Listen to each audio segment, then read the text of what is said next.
Don't think that the moment I would like to welcome everybody to this week's seminar. I hope you can hear on the back. If you won't be able to hear us, then we have a microphone for Professor Bauer, and we'll turn it on, so please let us know. It's a great pleasure to introduce Professor Julien Bauer, who is a professor at the Department of Political Science of the University of Quebec at Montreal. He's a fellow at the Canadian Institute for Jewish Research and is the author of 8 books, including the Systématique Canadien and Professor Bauer will discuss today the issue of Jews as symbols and reality in multicultural Canada. And our format is going to be the same as usual. First, we're going to hear the presentation by Professor Bauer, and then we'll have some time for discussion. So please keep your questions to the end. Professor Bauer. Okay, thank you. First of all, I would say that I appreciate very much to be here at the Jerusalem Center for Public Affairs. Lectures at Centers for Public Affairs, I do it quite often in many places. But to be in Yerushalayim is something special, and it's always a joy for me to be here in Yerushalayim, here at college. To what you heard of my life, there was a gap. Before being a professor of political science, in a former life, I was a civil servant in Quebec City. At that time, there were 30,000 civil servants. 20,000. Yeah. Of the 30,000, there were 3 Jews. Born in 10,000. The 3 of us had been born outside of Canada. One was a Moroccan Jew, was in the potash industry and went to I don't know which department in Quebec City, and after a few years he couldn't stand it anymore and he left. The other one came with me, a very assimilated Jew from France, but a beautiful career, and after a few years he couldn't stand it anymore and left, and nobody knows where he is. And the third word is yours very truly, which explains why I will put some emphasis on Quebec, not because it's more important than something else, but for 3 reasons. First of all, I know it better. Till the 1970s, Montreal was the center of Jewish life in Canada. Today it's Toronto, but for most of Canadian history, the center of Jewish life was in Quebec and not in Ontario, that is the case today. And 3, even if the total population of Quebec is already below 25% of Canadian population, the impact on society, on both internal and external politics, is much more than a quarter. It's not half, but it's perhaps a third or something like that. Therefore, it plays a very important role. But I use that, I'm not used to it. I see what. Okay, a map. Wonderful. Why a map? Those of you who are from Canada, you did it. Those who are not. Canada has not too much history, but too much geography. From coast to coast, east to west, it's 5,500 kilometers. South to north, from the US border to the North Pole, 4,600 kilometers. The quasi-totality of the country is not inhabited. And when you go to the inhabited place, it is a direct consequence of Jewish life. The 2 centers are first Toronto, then Montreal. On a map, it looks very, very close. In fact, it's a 6 to 7 hours drive or 1 hour flight. If you want to fly there, and if you have to spend 1 night in a hotel, the cost is roughly $1,000, which means that it's not open to anybody. So once there was a woman who said, there was a problem with that. Answered by another woman, look, if you cannot afford $1,000 for a meeting, forget about having anything to say within the Canadian Jewish community. Therefore, there is a direct link between geography and the way we live. Okay, introduction. I have to put the... Two solitudes. Luke McLennan said that Canada is based on 2 solitudes, French-Canadian, English-Canadian, 2 different languages, 2 different religions, Catholic and Protestant, 2 different systems of law, civil law and Code Napoleon. And all that is true, and it creates a lot of problems. Everybody else, Aboriginal, and all the minorities are way beyond that. I mean, the real lord and master of the land, we could talk about it later, are the French and the English. Why there was an increase in Quebec nationalism in the 60s? The answer from the leadership of Canada, Pierre Trudeau, was to create a Royal Commission of Inquiry. That's a typical Canadian story. When you have a hot potato, you don't know what to do. You create a commission of inquiry. You give them a mandate, you have 1, 2, 3 men in charge, you give them money, and they have 2, 3, 4 years to do some research and to present ideas. What could be a policy for the government? Government can follow the policy or not follow it. Not a bad idea. And the commission was named by BB, Bilingual and Bicultural Commission. Excuse me, that was Pearson, not Trudeau. Yeah, you're right. But just Trudeau will come in 1 minute. Bilingual people were not agreeing with that. Bicultural, they didn't like it. And who was the one to scream? When I asked my students in Montreal, they look at me and say, obviously Jews. Okay, no. The one to scream were Ukrainians from the prairies, in the middle of the country, who said, okay, two languages we can live with that. But 2 cultures, our culture does not count. And they began making a lot of noise. And Pierre Trudeau, who was at that time Prime Minister, answered by saying, okay, we will keep the name of the Royal Commission, but it will become bilingualism in a multicultural framework.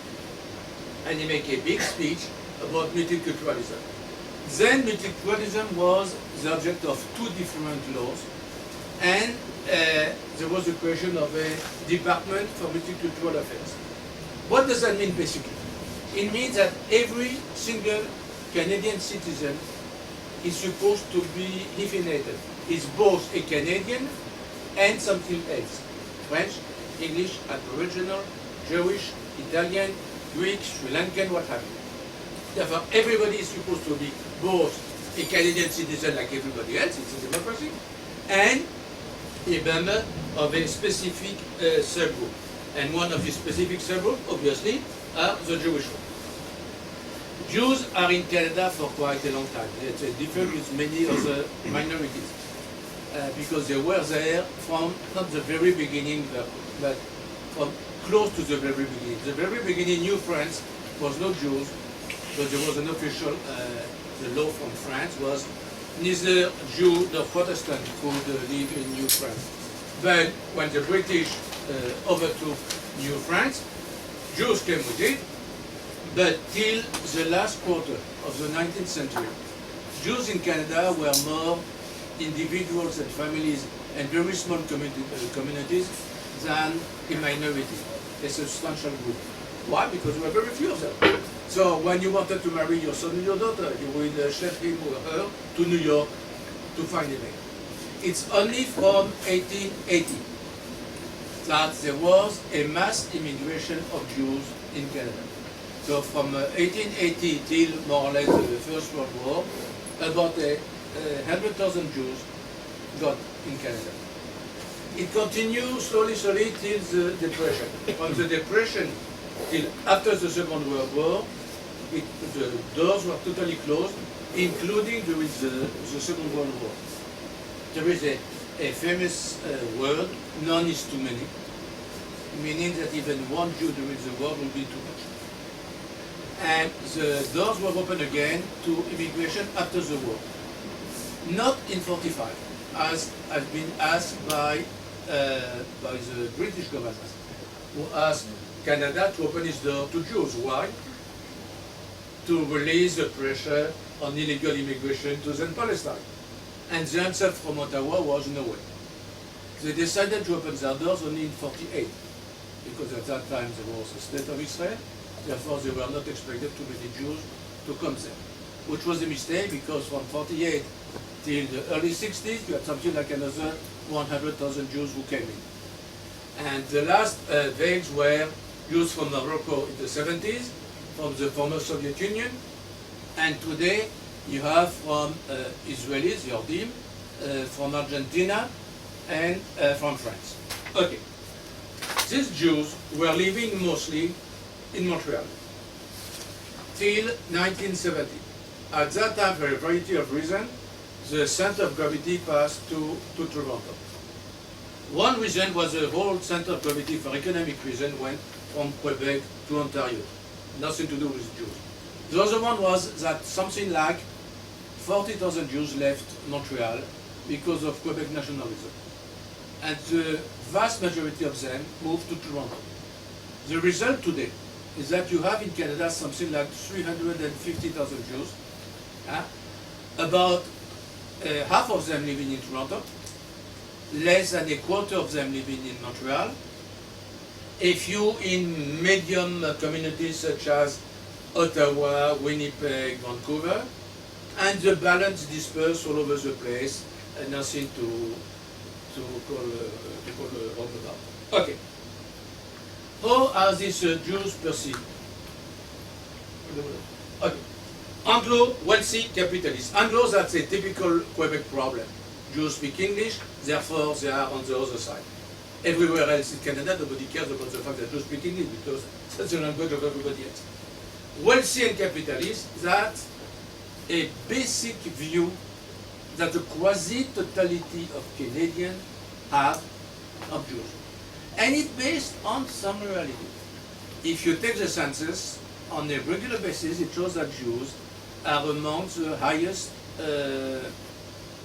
income bracket in Canada. It's true. Wealthy enclaves, such as Westmount in Montreal and Forest Hill in Toronto, are known to be inhabited by Jews, not only Jews. You have also French Canadian and English Canadian and Italian and Greek and what have you. But nobody ever say a word about them.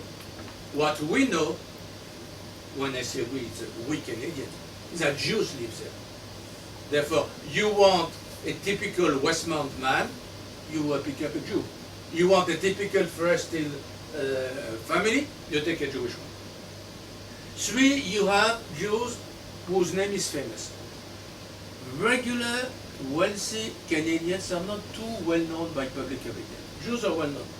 For a lot of reasons, one of them being that they are in a job, in fields where with a big public explosion. Hoffman, when you were the emperor of schnapps, and everybody drinks, you know that when you buy a bottle of whiskey in Canada, you give money to the Hoffman family. At that time, he was the owner of the Les Alouettes sport club in Montreal, and everybody went to see them play. You have Steinberg and Pascal, they are not anymore, but in Quebec and Ontario, they were one is the grocery store business and the other one is the hardware business. They were known up to the point that in Quebec, in French, you would say, I'm going to do my Steinberg, meaning I'm going to buy my groceries, even if it was not in a Steinberg shop. Okay. You have the Asper family in Winnipeg, in the media. You have the Rachman, when they are rich, it's a billion. When they are poor, it's only a few hundred millions. So you have the Reisman with Indigo Bookstore and what have you. And all these names are all the time in the business section on every paper in Canada. Therefore, everybody knows, because it's obvious, that Jews are fably wealthy. Just a tiny problem. 20% of Jews live below the poverty line. Nobody knows about it. When I say nobody, I'm not talking about average people who are not too smart. I'm talking about my colleagues in social policy. When I say, do you know that 20% of Jews in Montreal, in Toronto, live below poverty line? Come on, Julien. That's impossible. All the Jews are wealthy. So some are perhaps less wealthy. But below poverty line, they truly do not believe it. That's something relatively new. I would have presented this, let's say, 40 years ago. I would have said that Jews were all revolutionary, communist, socialist, and trade unionist, which at that time was also basically true. Trade union movement in Canada, and specifically in Quebec, wouldn't exist today without the input of the Jews. Not only the schmetterling business, everywhere. And it was that important that I remember last time I saw it was in the late 60s. As a civil servant, I went to the General Assembly, one of the two major unions in Quebec. One was for white collars, basically in Quebec. The other one for blue collars, the Quebec section of the Canadian section of the American Trade Union movement. Okay. And there was an old guy who had 1 minute to speak at the podium. Jewish Workers Circle. Le Bund. That was the last time there was an official Jewish representation at a trade union at a General Assembly. Today, nobody remembers the role of Jews in trade unions. Absolutely nobody. You take Léa Robach. Léa Robach is an icon of the left in Canada.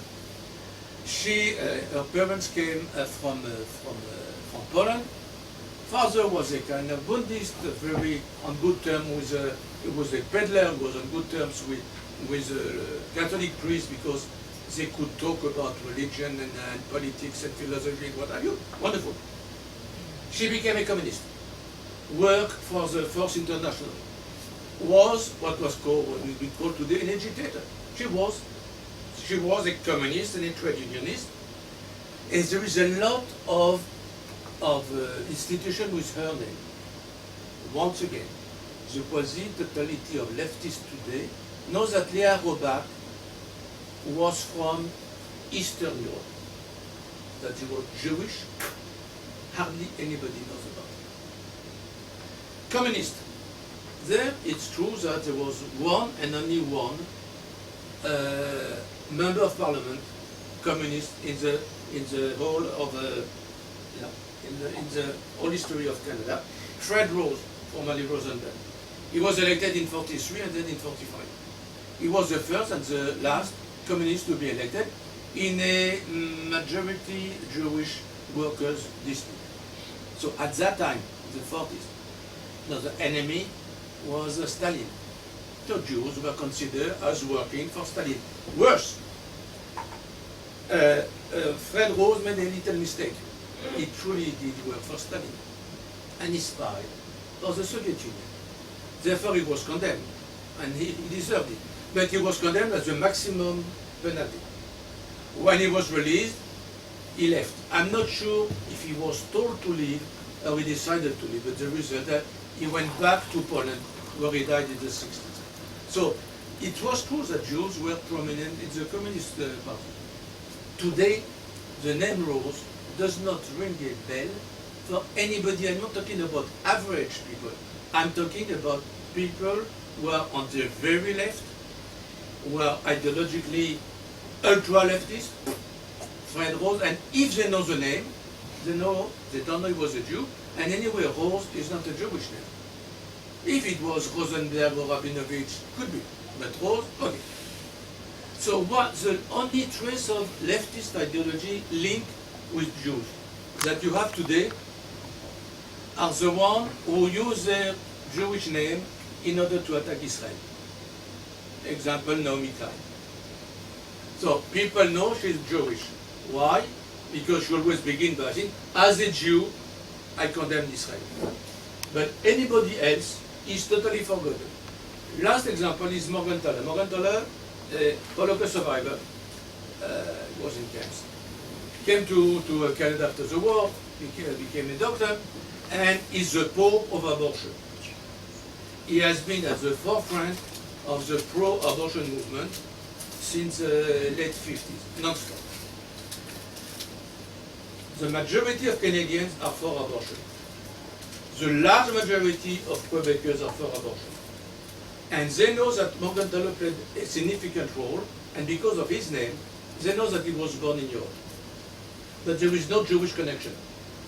If you're against abortion, mostly Christians, the usual line will be, how can a Jew do an Holocaust to our babies when himself there was an Holocaust against these people? Okay, so if you're against abortion, you know that Morgenthaler is a Jew. If you're for abortion, you forget about it. So, wealthy, capitalist, it's obvious. Communist, trade unionists and all that it's basically disappeared. But you have still a few old stereotypes. One is that the Jews are vindictive.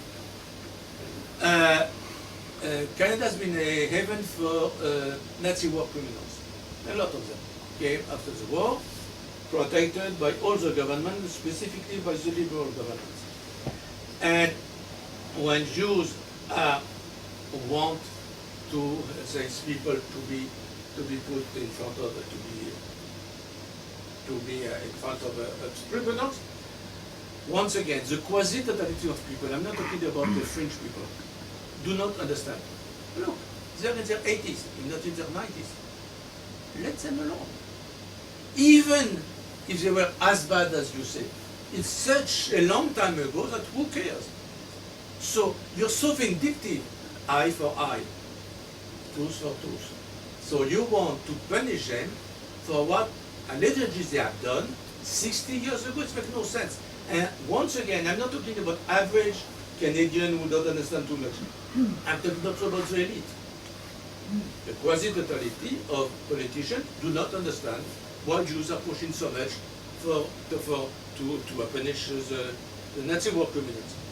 So Deschênes Commission was a case when a judge was in charge to have a commission and basically he said, okay, we should have done more, but it didn't change anything on the spot.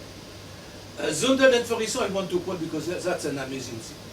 Zundel is a German citizen. Came to Canada, to Ontario, in the 60s. Made Canada the world center of Nazi propaganda in Germany.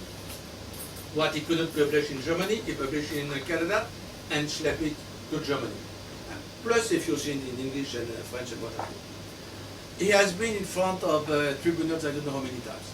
Once, he asked an expert for his defense. Why not? And the expert, recognized as such by the judge, was Forisson. Forisson is a French professor condemned in France for propagating racism. Forisson is a French neo-Nazi, considered by a judge in Ontario as somebody who is an expert of anti-Semitism, therefore he could explain to us that Zundel is just using his freedom of speech entitlement, and there is no problem. Okay, so it's not only that the way people see us, but it gives an impetus to some decision. Aufjuden, court Jews. It's the way we are seen, perhaps not by average Canadian, but by the top leadership. Best example was in 1988, a Montebello affair. Okay, at that time, there was a conservative government who wanted to dissociate itself from Israel, so to be more critical of Israel. But they were afraid there will be an answer from the Jewish community, so they didn't want to make a wave. So they organized a meeting in Montebello. Montebello is a resort between Ottawa and Montreal, famous because after the war there was a world leaders meeting there. Who was there? Politicians, very high civil servants, a few experts, 15 representatives of the Arab community of Canada, 15 representatives of the Jewish community of Canada. Secret. They were not supposed to talk about it. And it was organized with the help of Shalom Arshad.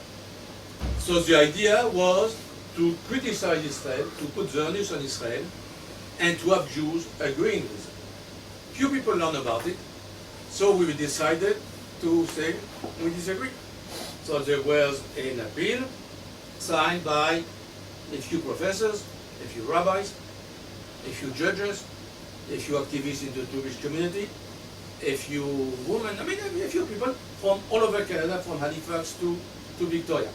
We decided to publish in Canadian Jewish News, which is the weekly Jewish paper.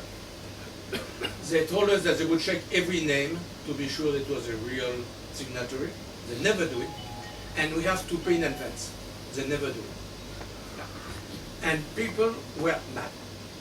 So there was a big discussion, and we told them, if you want to go as private individuals, resign your position as a chair and president, what have you, of various Jewish organizations.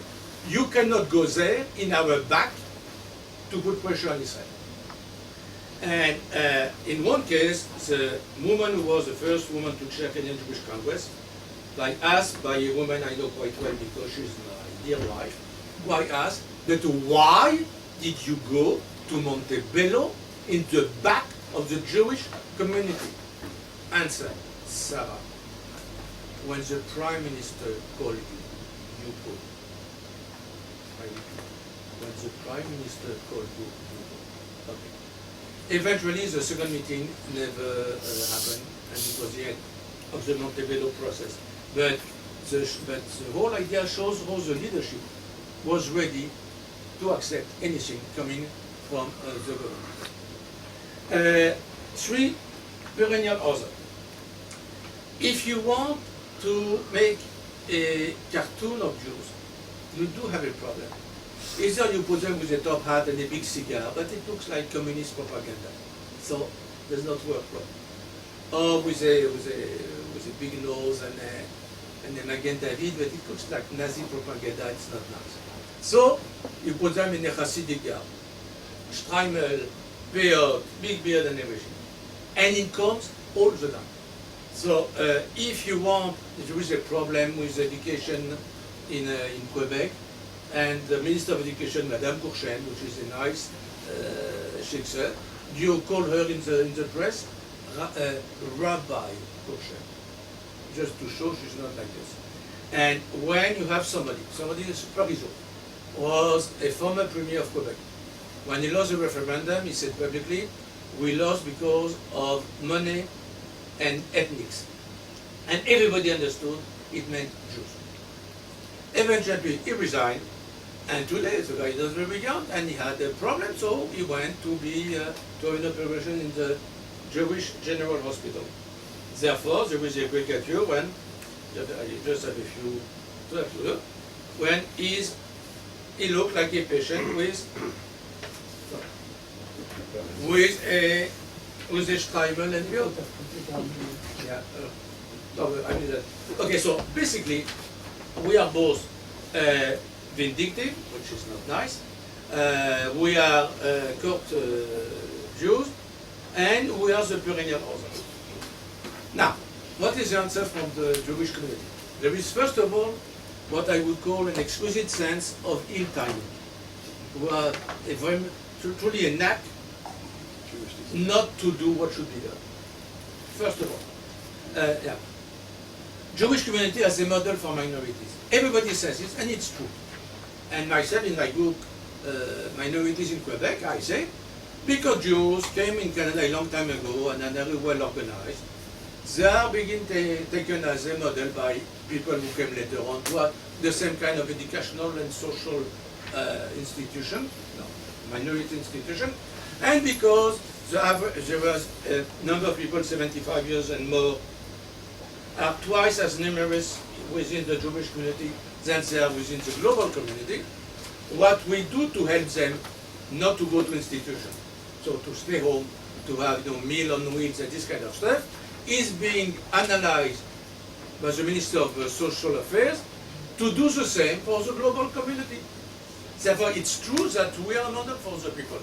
But when you repeat it non-stop, coming from us, and we say to newcomers, specifically to Arabs and Muslims, never. You understand nothing. We are better than you are. We were here before. We'll tell you what to do. That's an official line. Believe me, I have quite a few students who are from these two groups, Arabs and Muslims. They don't say thank you, generous Jew, for helping us. It's damn it. We don't want your paternalistic attitude, believing that you know everything better than anybody else. One. Two, there is also the problem that the Jewish leadership is linked exclusively with the Liberal Party. Therefore, when the party in power is conservative, you have not too many people to talk to. Three, you have, I believe it was a perfect example. In 76, all the polls says that the Parti Québécois was a party who wanted to separate Quebec from Canada to create a new independent state. Bronfman, who was the godfather of the Jewish community, make a big declaration and said specifically that if these people, this party, is elected, it will be pure hell. And I, Bronfman, will leave Quebec with my Alouette sports club. So it was front page for I don't know how long. Parti Québécois won the election. Julien, excuse me, was the Expos, not the Alouettes. I'm not good in Spanish. Wasn't it the Canadians at one time? No, the Expos. The Expo. No, but what I mean is René Lévesque later on said, and I was very happy when they said Bronfman phoned me and begged me to use the new Olympic Stadium for his sport. Okay, that was already bad. At the time where even the Liberal Party, which is the federalist one, were highly nationalistic. Everybody was talking about Quebec, Quebec, Quebec, Quebec, and you have the best well-known Jew saying no. 7 years later, second Parti Québécois mandate. People are fed up with them. They feel they are too arrogant, they want to change everything. People wanted to go back to the Liberal Party. At that time, the government, so the PQ government, organized a big show for the, I don't know, 100 years of the first election of a Jew in the British Empire, Ezekiel Hart, in Three Rivers. And it's true that for the first time, a Jew has been elected in the British Empire. And there was a lot of problems, because people do not want to recognize him as an elected member of parliament. When people who have elected him, were mostly French Canadian, were not racist, obviously. So, big fuss about it. And they invited the leaders of the Jewish community, who said, nationalists are the best people we know in our life. Okay. At the time, when everybody was fed up with the Parti Québécois, even those who were nationalists said we cannot stand them anymore, Jews suddenly was the last one to be their best friends. So when everybody is a nationalist, Jews are against. When everybody is not a nationalist, Jews are for. School debacle in 2004-2005. There was a decision to increase funding for Jewish day school. We'll say about a little bit later. Anyway, there was a big fuss in all the media in Canada, but specifically in Quebec. And the line was, Jews are liberal, which is true. They gave $700,000 to the Liberal Party of Quebec. And in exchange, the government is giving millions to Jews. It's bribery. And it was non-stop for a few weeks. A journalist came to the leader of Federation, the organization with money in there, with power in Canada, specifically in that case in Quebec. Question in a very accusing tone. Sir, is that true that you gave $700,000 through Jews to the Liberal Party? And the president said, oh no, we gave close to $1 million. For him, giving money is in a business. It's obvious. He didn't understand what was going on. So try to win okay. Well, scapegoat for Muslims. Yeah. That's another story. In Canada today, you have more and more Muslims, and people are afraid of them. But you cannot criticize them because you'll be accused of Islamophobia. So it works everywhere, not only in Quebec, far from it. In Ontario, a few years ago, was a demand by some Islamist group to impose Sharia in Ontario. Government didn't know what to do, so You create a Royal Commission of Inquiry, a provincial one and a federal one, that's the same story. And they took Mrs. Boyd. Mrs. Boyd was perfect. She's a woman from the New Democratic Party, therefore she's a socialist, and she had been Minister of Justice. Perfect, leftist, all the credentials you need. And she wrote a typical Canadian report. First of all, the role of religion in modern life was a lot of blah blah. What she said about Catholicism and Protestantism was not too smart. What she said about Judaism was stupid. What she said about Islam was a gem. She didn't understand anything. She quoted the Ismailians, who are an open branch, and spoke as if, and wrote as if they were the only representative of Muslims. Muslims are open-minded and nice. And it's true there are a few extremists, but who cares about them? So we'll have a Sharia law in Ontario, she proposed it. Even if Muslim women were screaming blue murder against it. And she had a beautiful sentence. If a woman feels that the Sharia law goes against her right, she will always be able to go to the Human Rights Commission of Ontario. We take a woman from Pakistan who is afraid to get out of her home alone, who is being told what to do, to wear a burqa, what have you. And suddenly she will have the guts to complain against her leaders in front of the Human Rights Commission. This made absolutely nothing. It was a big hula-hoo in the whole of Canada. In Quebec, there was a unanimous motion presented by a woman born in, I'm not sure if it's Morocco or Algeria, Muslim. So in no way, Sharia law does not belong anywhere in Canada, certainly not in Quebec. And eventually there was so much fuss that they forgot about it. But then came a backlash. If we don't impose Sharia law, why do we recognize Bet Din? Not feeling there was a little difference. You go to the Bet Din if you want to go there. It's not imposed on you. If I am in business and somebody else is in business and both of us want to present our case to a Bet Din, it has nothing to do with the fact that the Bet Din will have the right to impose anything on us. But if you say no to the Muslim, you have to say no to Jews. Shrita in the Ratak, same story. Front page, many times, specifically in Quebec. It's not only that Shrita is not civilized, everybody knows that. But it's a grab on our money. If we buy kosher meat, we spend a lot of money giving money to the Jewish community, which is idiotic. Nobody in his right mind will go specifically to a kosher meat market, to a kosher section in a store in order to buy meat, which is 50% more expensive. Okay, but you cannot say I'm against halal, and there is more and more halal meat in all of Canada. So you attack Shrita, which is a nice way to attack halal without doing it. Fine. Last example is reasonable accommodation. Reasonable accommodation is a basic issue in Canada, but specifically in Quebec.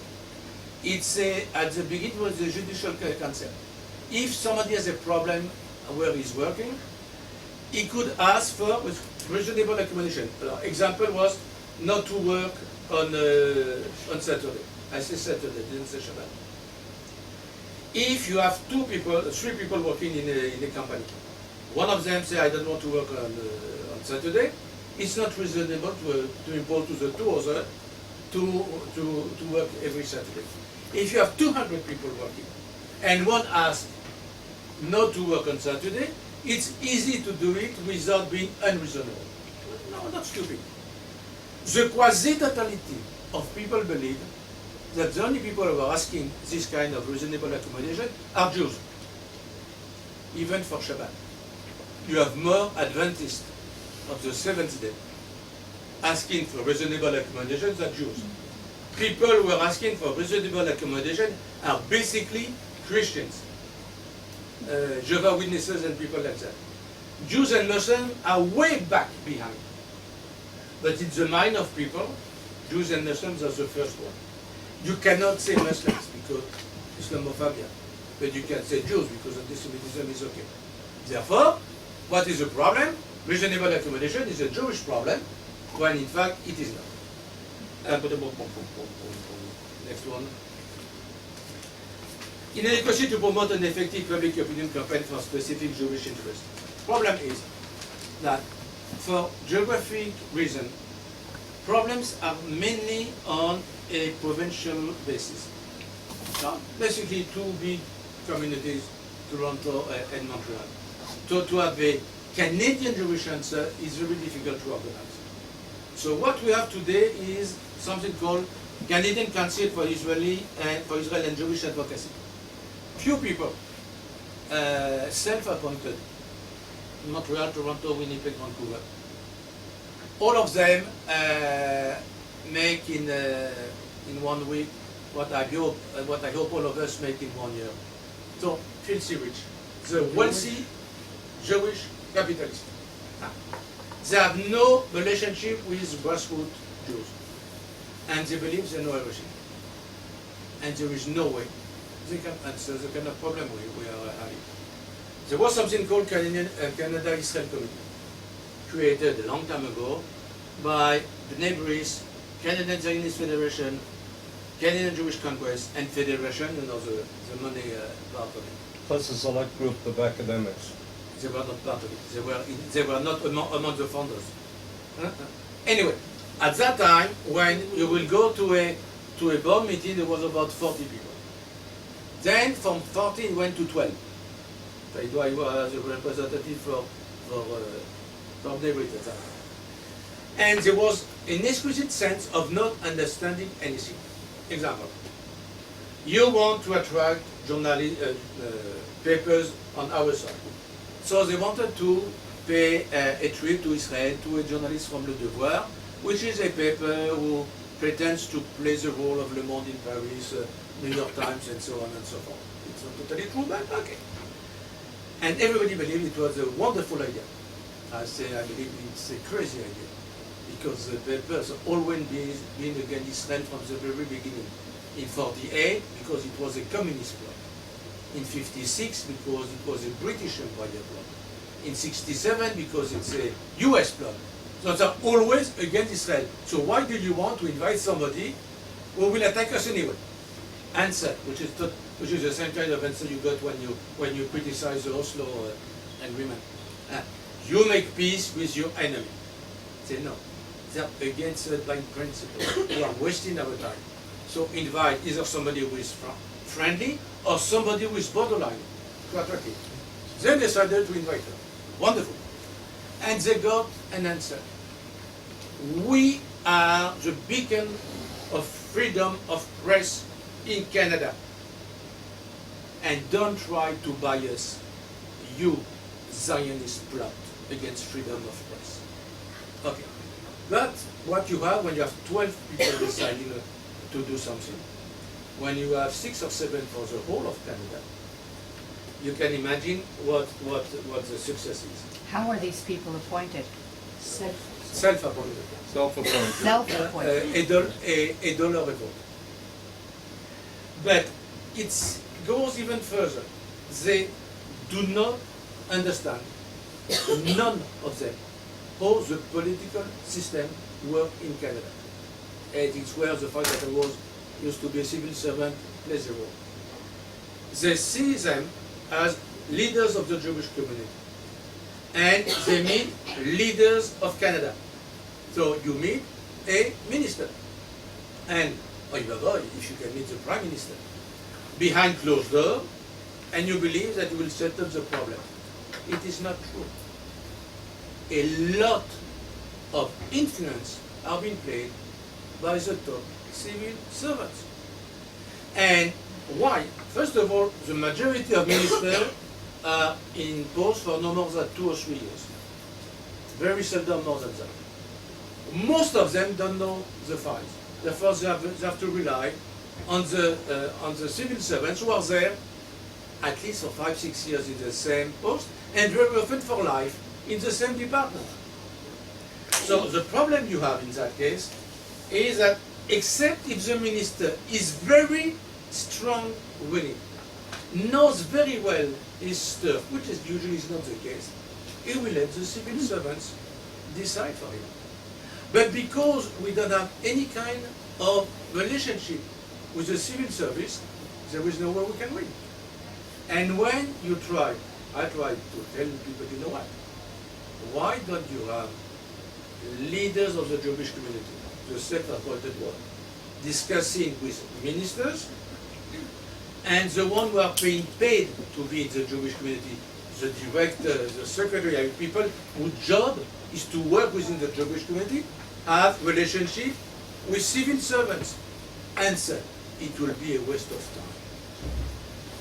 They don't understand, they don't want to know, and the result is what's amazing in that when they want to be smart and not to play the Jewish card, they can do a tremendous job. Charles Bronfman, the same one who was making fun of himself, I will quit Quebec and everything, in 1993 decided to give $10 million to McGill University to create an institute for the study of Canada. Still working today. In fact, this institute is preparing papers in favor of a united Canada. Everybody has totally forgotten that at the beginning it was a quote-unquote Jewish plot. Today, it's a bona fide institution. So it works. The same Bronfman has a heritage foundation system. For a year or two, you cannot go to see a movie anywhere in Canada without seeing a 1-minute movie on a historical event in Canada to sell Canadian unity. And nobody knew it was coming. It was a CRB foundation. Nobody knew it was a Jewish quote-unquote plot. Therefore, when we want to do something good, we do it, and what we don't want, we don't do it. So the result is, non-Catholic, a second-class citizen, we'll see another time. Defensive and plaintive tone. That's what happening today. There was, I received a few days ago, a letter from one of the leaders of the Canadian Jewish community, and specifically the Quebec one, which says, we are in the middle of a big fight. We are being accused because of funding for Jewish day schools. We are being accused because of the Commission of Reasonable Accommodation. We are being accused about the new course on ethic and religious culture. We are being accused because some Orthodox Jewish day school wouldn't be totally legal. We are being accused because our care centers respect Jewish calendar. Yes, Jewish care centers respect Jewish calendar. Apparently, they can the law. I have been accused because there is a lot of social services which are partially paid by the Quebec government, but mostly by minority groups, in that case Jews, who are not following the law, which is to be open to everybody. Okay, so he is complaining, 3 pages of complaint. But what he does not understand, the poor man, and this is a very nice fellow, is that one of the reasons we are losing is because we come when it's too late. When the minister decided to give more money to Jewish day school, who was totally against it? Civil servant in the education department. They hate private schooling. So they organize a league. So, in fact, people were fighting against the minister were not Jews, were her own civil servants, plus a few journalists, plus the trade union movement. Journalists, trade union, and civil servants are 3 parts of a corporate structure in Quebec, which is with perhaps moving the public agenda. Therefore, there was no way we could win. And what is even more amazing is that a few years before, the same thing happened to the Greek Orthodox community. They received more fundings, and nobody said a word about it. Why? Because the civil servant decided that Greek Orthodox, what's the problem with it? So they didn't make a big fuss, So people are not even aware of the problem. But when it's Jews, it's front page. And if we come only at the end to say, but we're nice, but we're this, we're that, it comes too late. Guilt by association. There is a tendency to put the onus on anything that you don't like on Jews and specifically on the Jewish leadership. Long time ago, there was an article in the Jerusalem Post written by Srebnik and Pearl about Jews in Quebec. It was after the victory of the Parti Québécois, and it was highly critical, saying that there was no future for Jews there. Okay. They tried to publish it in Canada. Nobody accepted to publish it. So publish it in the Jerusalem Post. No one. In Le Devoir, there was a translation, the whole article, with a few voluntary mistakes. Could happen, become will happen. One explanation could be the only explanation is. So to show that Quebec was bad and Jews were attacking Quebec. Plus an editorial, plus an article front page. Yeah? And they asked the Jewish community to present excuse for an article published in the Jerusalem Post by two Canadians who happen to be Jewish. Answer: we do not know these two men, which was a lie. One of them was a member of the Jewish Congress. And we don't agree with what they have written. Instead of saying, in a free country, people write what they want. If you don't like it, organize a debate with them and discuss it.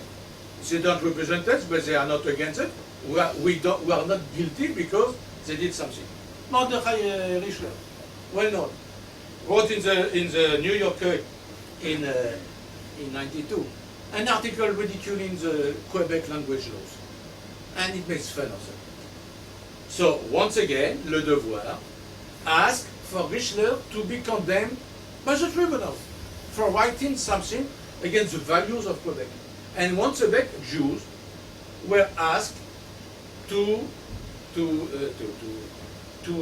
condemn Richler as if he was not a writer big enough to write what he wants to write.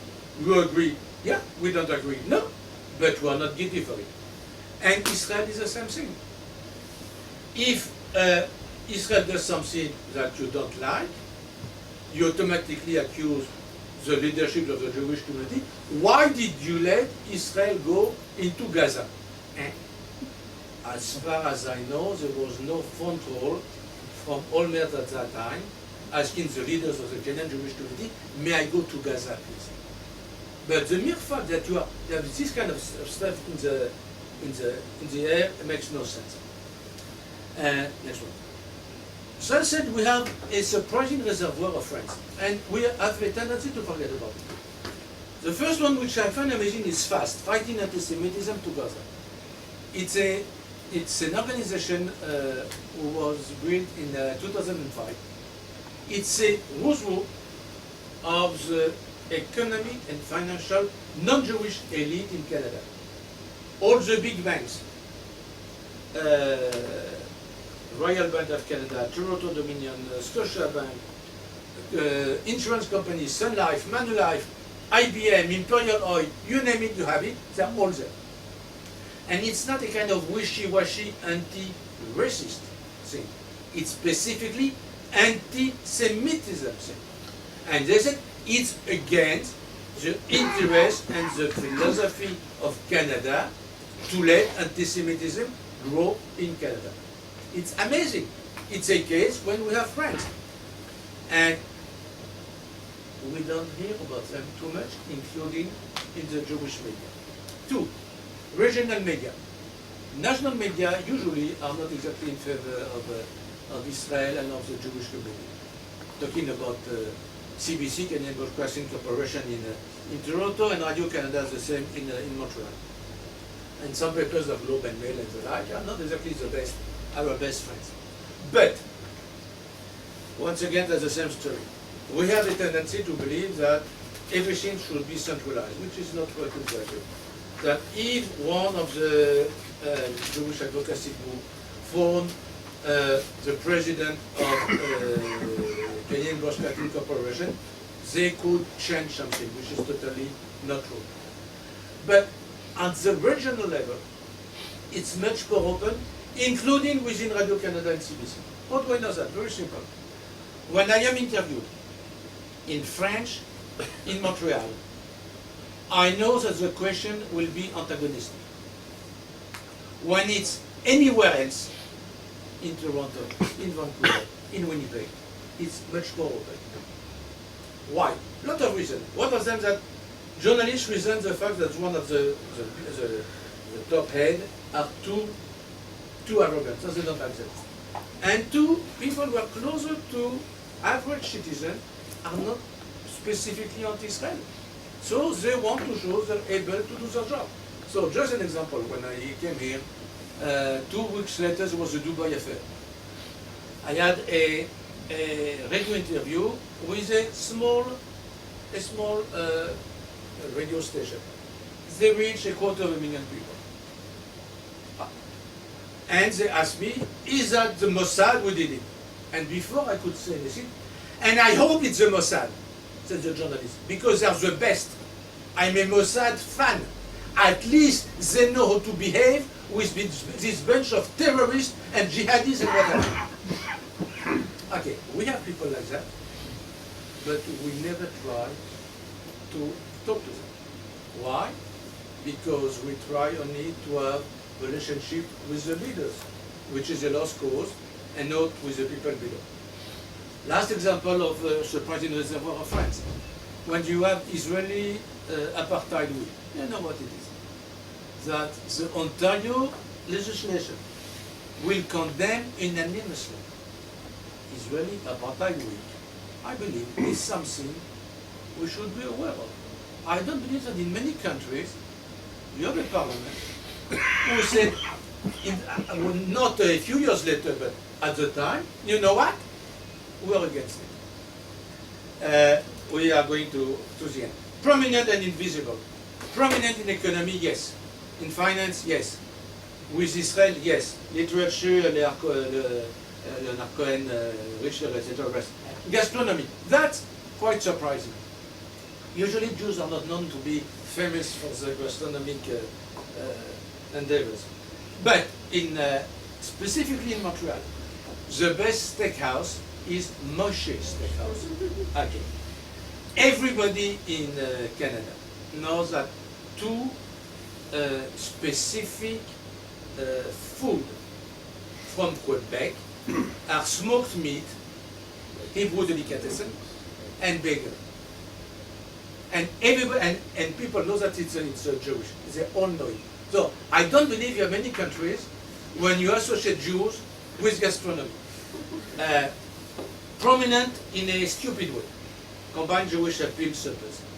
Combined Jewish appeal, federation, you give money, and if you give enough, you're invited to a big supper. So there is one night, one evening, when 10 couples of the ultra wealthy invite each 10 other couples, total 100. It's a catered affairs, one of them is kosher, 9 not kosher, in private homes. Best food, best wine, best dresses, diamonds this size. It's an orgy of money.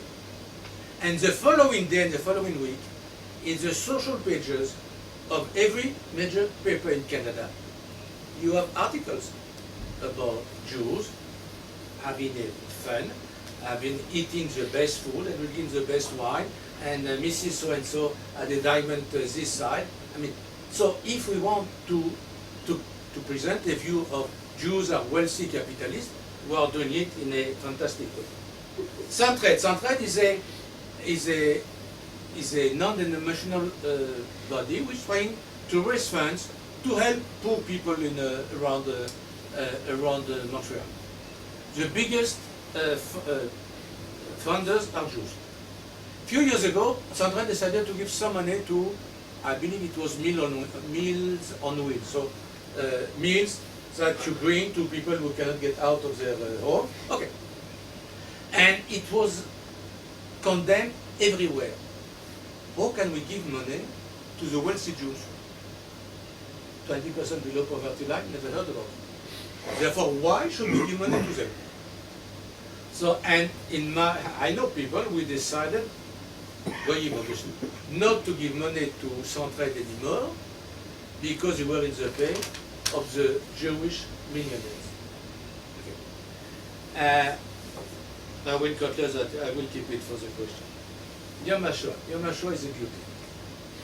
Just finishing a text on it. Yom HaShoah is being recognized both by the Canadian government and the Quebec one and a few other provincial ones.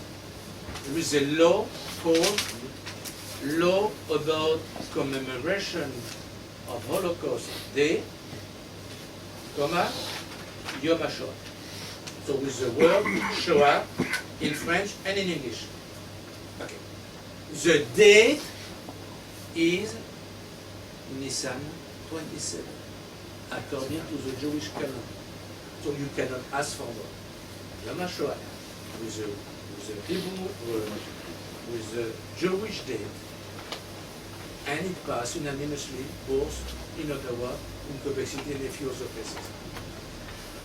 Problem. Nobody knows about it.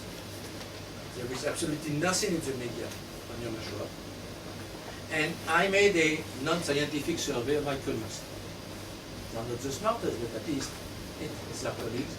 It's a PhD in political science. I asked them, have you heard about a law on Yom HaShoah, on the Holocaust in Canada?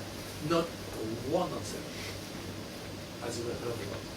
So therefore, there is something which is very nice and everything, but at the same time, it's not local. Problem when I say 2 minutes, invisible. That in Canada you have a notion, a legal notion of visible minority. Visible minority means, the law says, somebody who is not white and not fully integrated in Canadian society. So the vast majority of minorities are considered visible. Jews are not. Therefore, if you have specific laws and regulations to help minorities, it does not apply to us because we are invisible. Conclusion. We have been, we have passed from revolutionary to capitalist. We are still considered as more liberal than anything else. We are both at the helm of economy and marginal, Hasidim and the like. We are both, and that's very interesting, we are both judged to be too much pro-Israel, but expected to be so.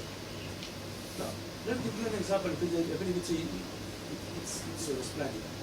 Came back 3 years ago from Israel. Colleague of mine, I said, where do you come back from? I said, from Israel. Said, Sharon is a bastard. I said, what did he do to you? Because of him there is war in the Middle East. Without him there will be peace. He's worse than Milosevic. I said, could you stop taking nonsense? So we discussed a little bit. And then I told her, like good splendid and more, Carol, I never believed you were very smart, but now I have the proof you're a total idiot. And I was expecting her to scream blue murder. No, she's fine. But Julien, I expect you to be in favor of Israel because you're a Jew. Not because I'm a Democrat or because, as a Jew, I was expected to be in favor of Israel. Okay. Problem we have today are two, that's the last 2 points. We will know in the future if Jews will swing their vote from the Liberal Party to the Conservative. We have the most pro-Israel government in Canadian history, Conservative vote. It's not only pro-Israel, it's pro-Jewish. Last year, Jetson, what's his name? Kennedy, yeah. Gave $250,000 for a Jewish institution for security reasons, TV and all this kind of stuff. That the liberal never did. Therefore, they are pro-Israel and pro-Jewish. If we continue voting against them, crazy. Two, and that's the last point, there is something very strange. 2 weeks ago for Yom HaTzmaut, there was a mass demonstration in the streets of Montreal. It was the first time. Usually, historically, demonstration was, it was not demonstration, it was a festivity in a closed hall, where 1, 2, 3,000 Jews will be, but it will be within the community. One day, a Jew who was not part of the elite decided to do something in the street. The leaders were totally opposed to it.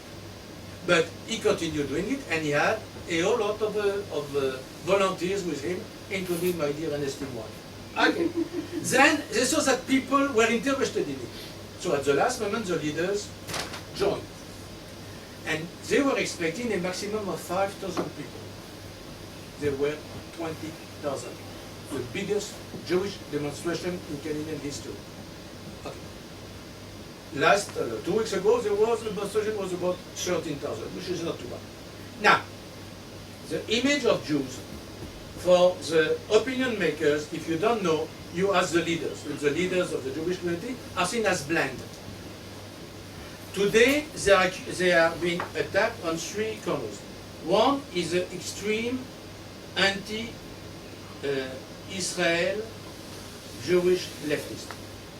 They are being promoted in every media in Canada, and the media are victims of their own disinformation process.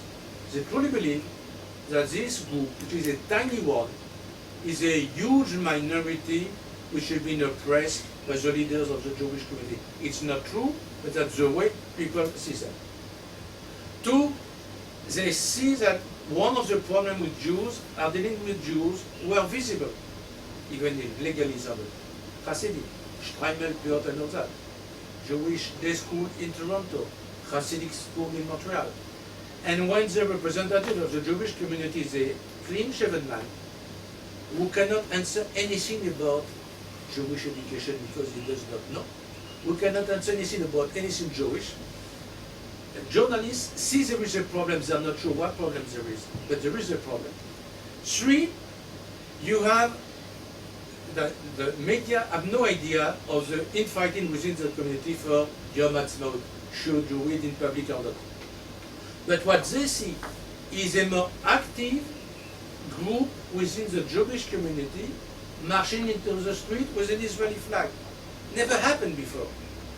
And when they ask the leaders are seen as embarrassed. So on one hand, their credibility is being eroded by the ultra-leftists for no good reason. That's a figment of imagination from the media. 2, by the ultra-orthodox, because the people see that there is a problem. They're quite embarrassed to defend the Hasidim, they don't know what to do. And 3, that Jews are becoming more, not all of them, but some of them are really more active, more visible in political life than they used to. I stop there. Thank you very much.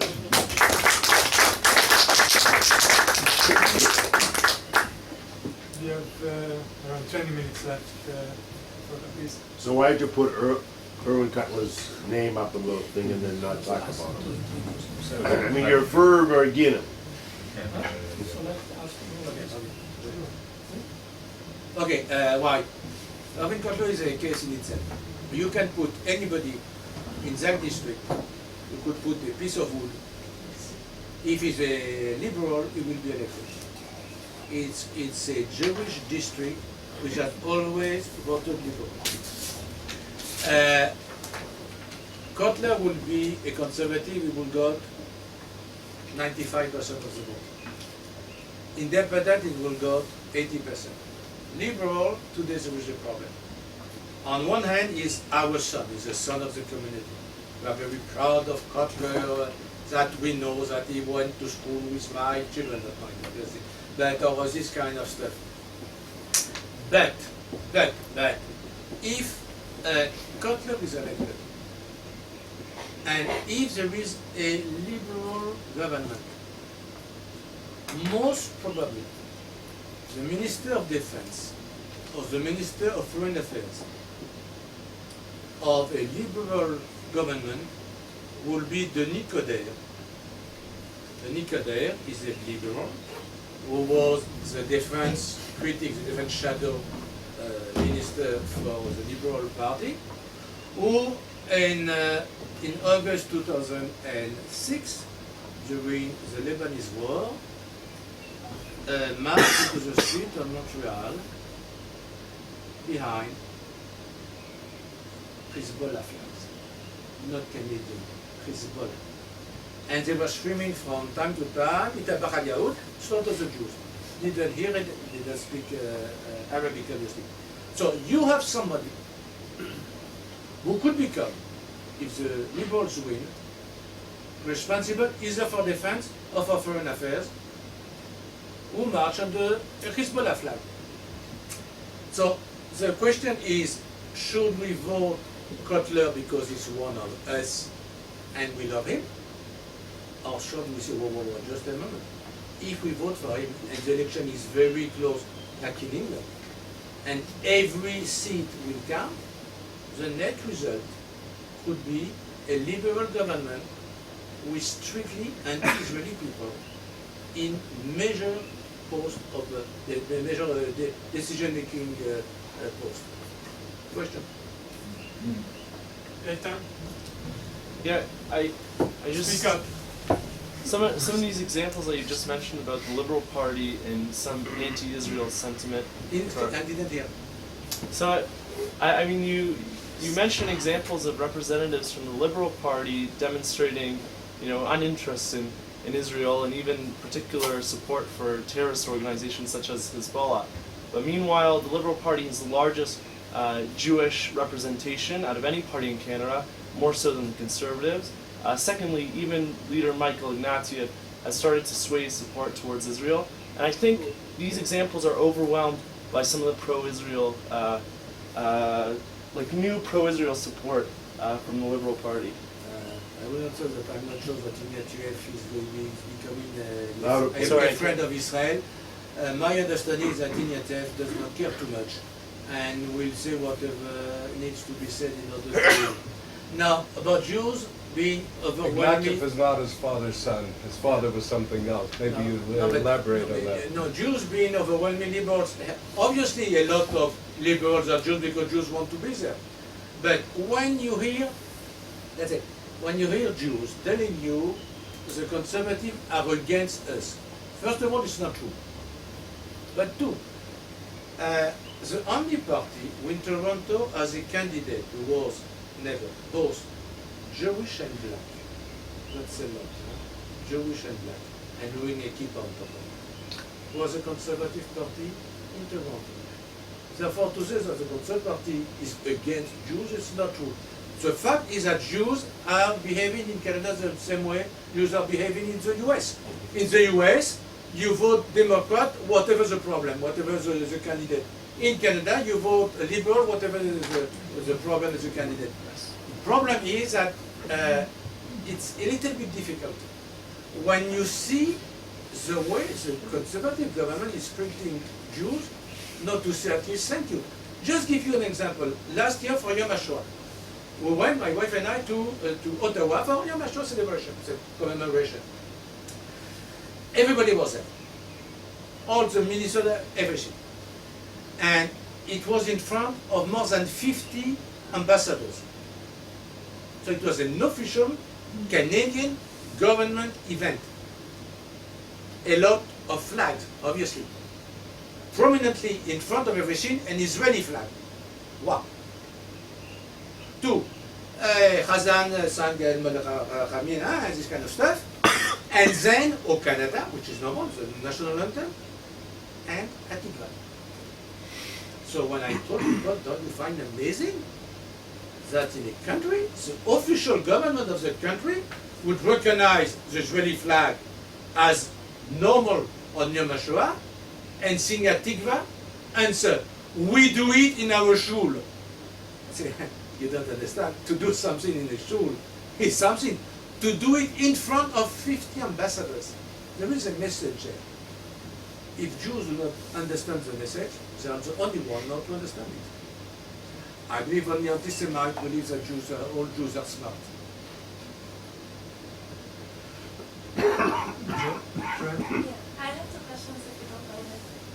The first one is related to 20%. Could you speak up, please? Oh, sorry. My first question is about the 20%. Wait a second. Sorry.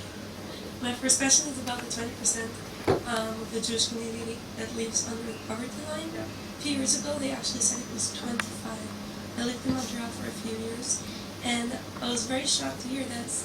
And I'm still very skeptical because downtown, in Westbound, in Hampstead, and in Kotzenburg, we don't see poor Jews. Or no, I'm serious. We don't see poor Jews. And I studied the faculty of management at McGill, and I never encountered a Jew that didn't have enough money to have lunch. Maybe because I was the international student, I had less money than all of them. But my question for you is, where are all these Jews that live under the A few groups. You have older people, very old survivors of the Holocaust, no family, with hardly any kind of income. And obviously you wanted them in Côte-Saint-Luc or in Westmount, but in the Côte d'Enay, which is a working class district and places like that, and usually in very poor apartments. And you don't see them because they have no money, they have no way to go to get anywhere. A second group is ultra-Orthodox Jews with 8, 10, 12 children. The man does not work. The woman, when she works, is at the maximum, minimum wage level when she's not pregnant and taking care of the children. So they live on the family allowances. And you don't see them too much because what you see, what people see is a wealthy Hasid in a big car. But the one who has no money, who cannot afford to buy meat for Shabbat, you won't see him. Okay. 3, you have people for a variety of reasons went below the social system and cannot manage to manage. And obviously you won't see them in the management faculty of a university. It's not exactly where they congregate usually. Okay. Yeah, never tried. There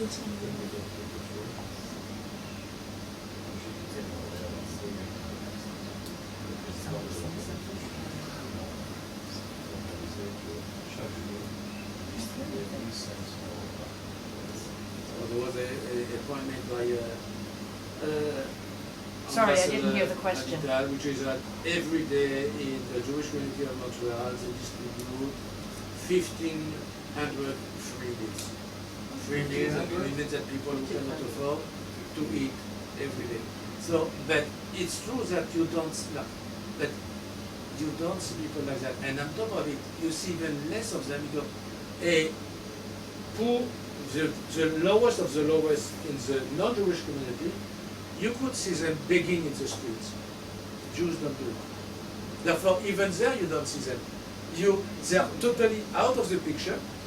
They live in their own cramped quarters. But they do exist. I'm sorry to say so.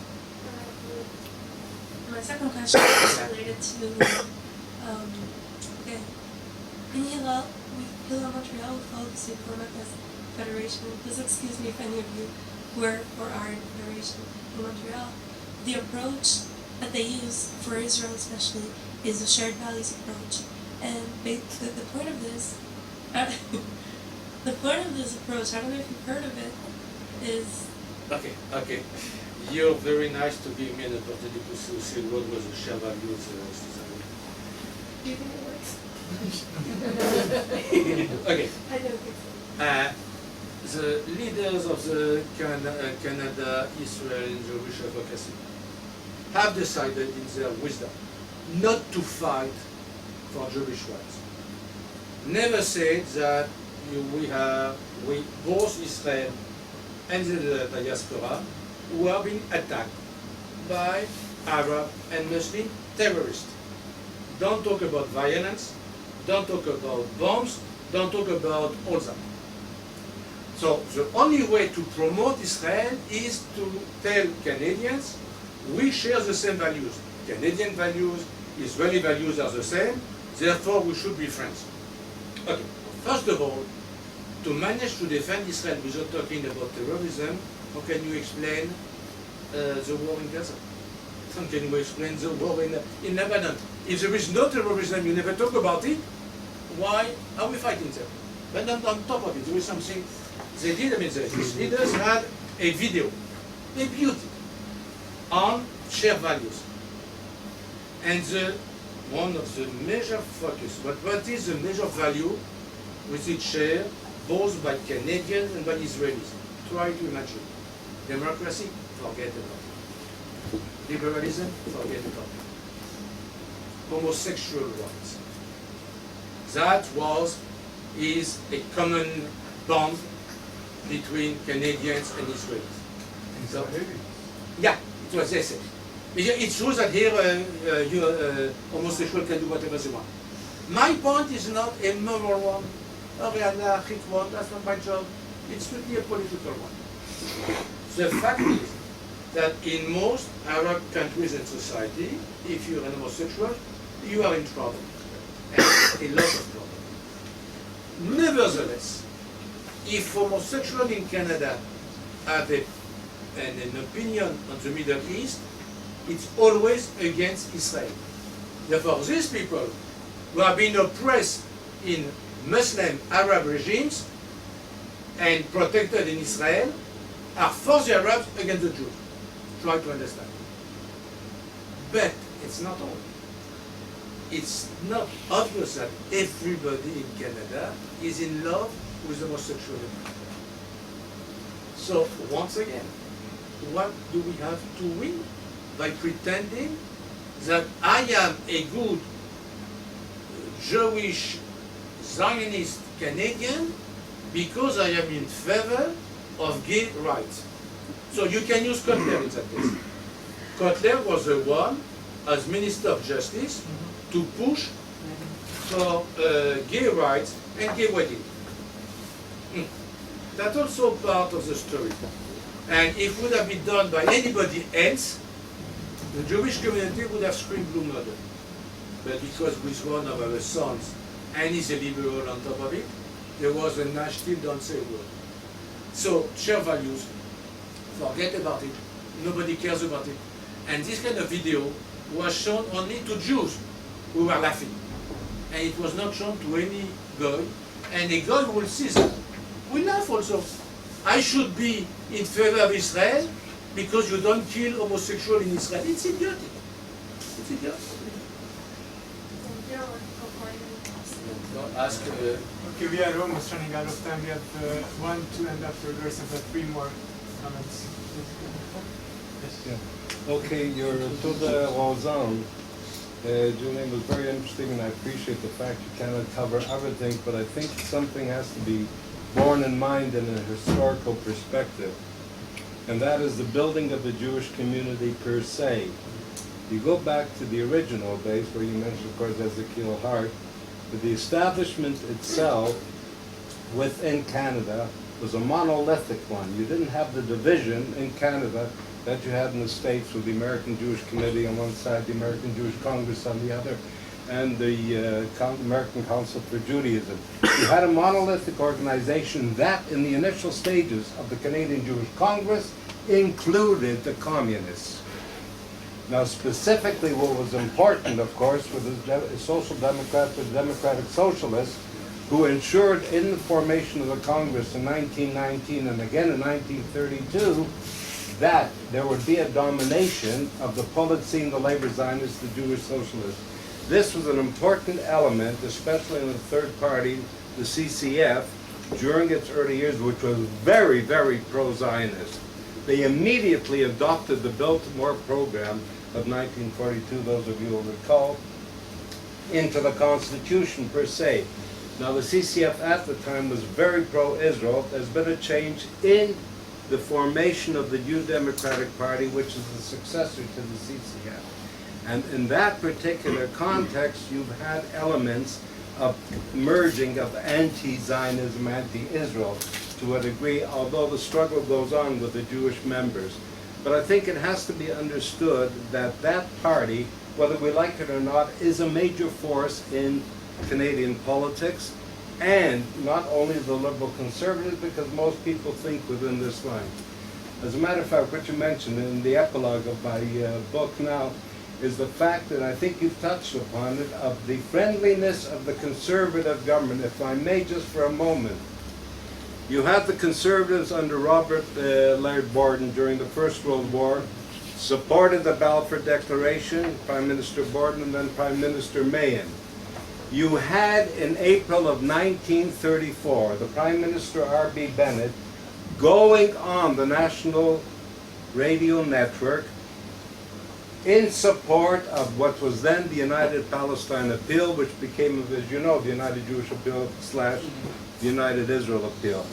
And in addition to the fact that John Diefenbaker, during his period as Prime Minister 57 to 63, was one of the original members of the Canada-Palestine Committee, which was established in 1944 in a pro-Zionist pushing for the Jewish Commonwealth to be resurrected. And then, of course, Joe Clark's pledge to move the embassy, which didn't come to fruition. But in a tradition, the Conservatives have been, to a degree, vociferously. But Julien, you touched on a very important point that I think a lot of people, not only provincial bureaucrats, but federal bureaucrats, because policy in Canada was generated by the bureaucrats, by the mandarins. These generate the policy, as you will look in Canadian political history. Not the politicians, they had to keep them in line. That's why I've used the term where you had to change from liberal conservative, plus ça change, plus c'est la même chose. You'll read it later. But anyway, I just wanted to bring that up because I appreciate the fact that you couldn't give a total one. You know the situation in France and you know the situation in Canada. I see some ressemblance, and I would like to have your opinion on it, because I think that in France we had until the end of the 60s this kind of situation of the establishment being with still a very, I would call it diaspora mentality. To, you know, don't check the tree where we stand, we never know, we might get something. We had, in France there was a big immigration from Sephardim, from North Africa, which revitalized the community, and we changed most of the structures. And if you see even the CRIF, which is organization of representative of Jewish people, of the Jewish community, much more, I would say, spoke again on the right side and supporting Israel very strongly. Do you think that in Canada or in Montreal certainly, now with the strength of the Sephardi community, do you feel this kind of change or not yet? First of all, there is something very interesting about an increased number of immigrants to Canada coming from France, Jews from France coming to Quebec, so mostly Sephardi. But I'm not sure they understand what's going on. What everybody sees when you go to Montreal, you see a massive Jewish community. When you see the Y, when you see the Sadiq Bronfman Theater, when you see the Jewish Federation building, most people, even Americans, say, wow, it's amazing. And it's true, it's amazing. But the problem they don't see. One of the problems of the Jews from France is that if they're in business, they can manage to make money in Canada, and specifically in Quebec. If, as a lot of them are, they are salaried people. If they try to become civil servants or something like that, they don't know. The chance is nil. I repeat, nil. They won't find a job. If they are doctors, they won't be recognized the right to work as a doctor in Quebec.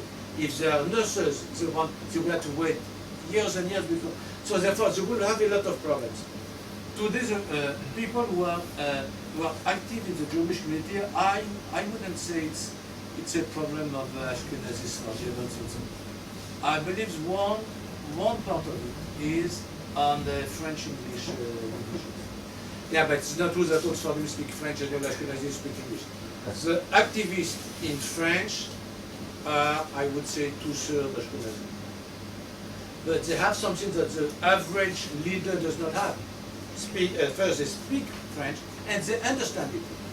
And they are not ashamed to ask questions. So some of them are truly nudnik.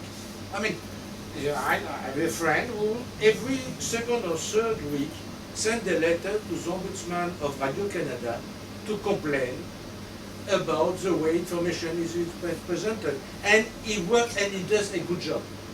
The leadership does not do it. The leadership, first of all, does not know. Has the Khalila to watch news in French. You don't do something like that. They do it in English. It's not much more better in English.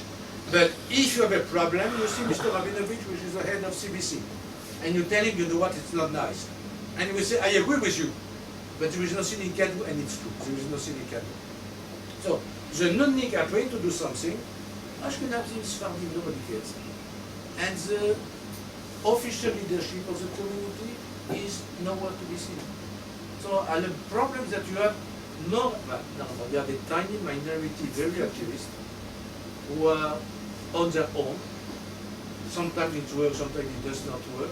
But the basic structure of the community is not behind them.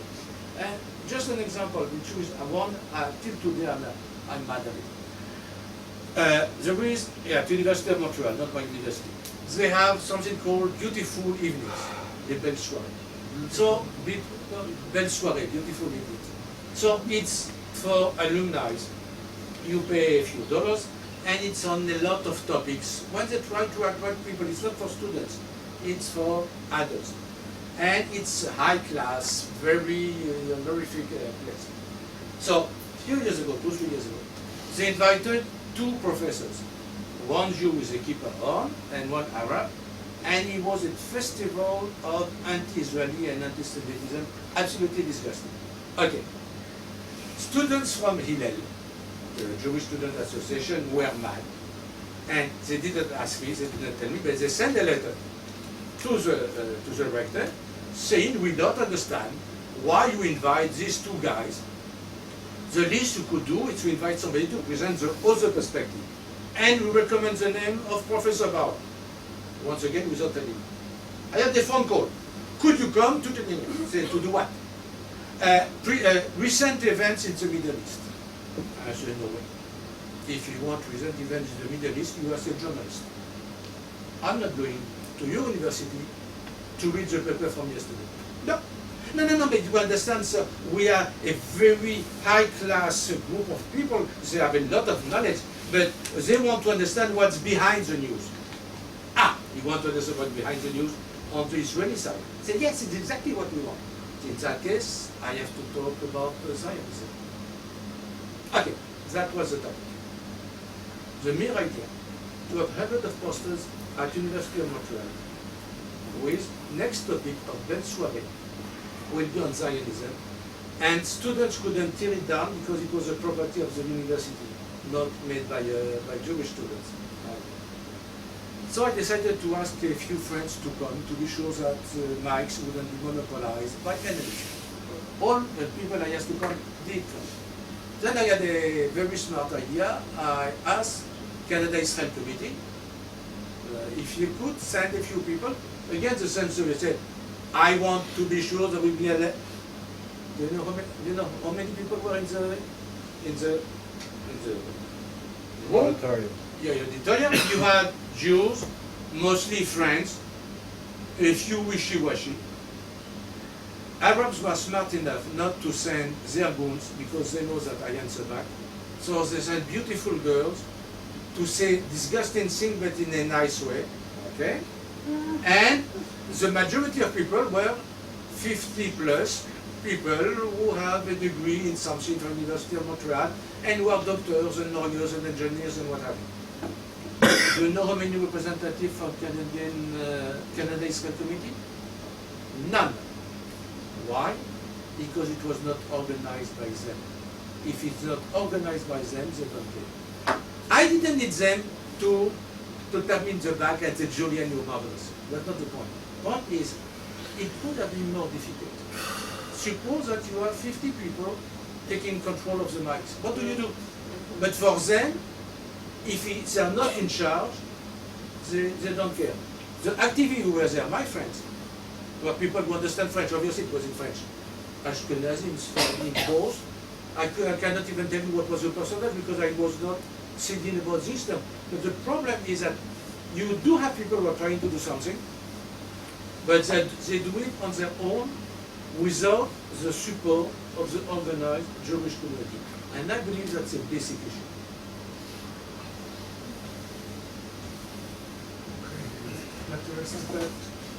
Well, I think, Julien, this was really an extremely interesting presentation. I think in fact, the topic and what it ended in are two different things. Part of the Jewish community of Canada certainly can feed many seminars, but that is not the issue. I think that I only want to mention there one thing and then come back to the topic. I think the All-Parliamentary Committee on Anti-Semitism should be mentioned because after Britain, this is the second committee in the world, second country in the world where you have a committee of that. I don't know whether it will ever reach its end due to the attacks of the conservative on the constituencies of the liberals where there are a lot of Jews. But certainly, let's say the top people are of extremely good intentions. Now, to the specific issues, 3 issues. I think 4 issues perhaps. The first one, I think the one issue which should be mentioned is that in fact the Muslims have organized their lobbies on the Jewish model. We're going to publish the interview with David Goldberg. He analyzes that in great detail. I think that's a substantial issue which should enter into this. I think you should give more attention to the issue of the Jew as an instrument. It floats through it. You mentioned it in the Montebello. But the Jew as an instrument is one of the most substantial issues if you try to analyze in the world the difference between what the Jews really are and how they are perceived. And by whom are they used as instruments? Authorities, Muslims, others, and that is a very, very crucial issue. I think the other issue which needs more orderly approach is the issue of viewing the Jew as a representative of Israel. That's a topic in itself which has to be analyzed in a structured way, because also that is a topic which in all the countries we have discussed so far, it always returns.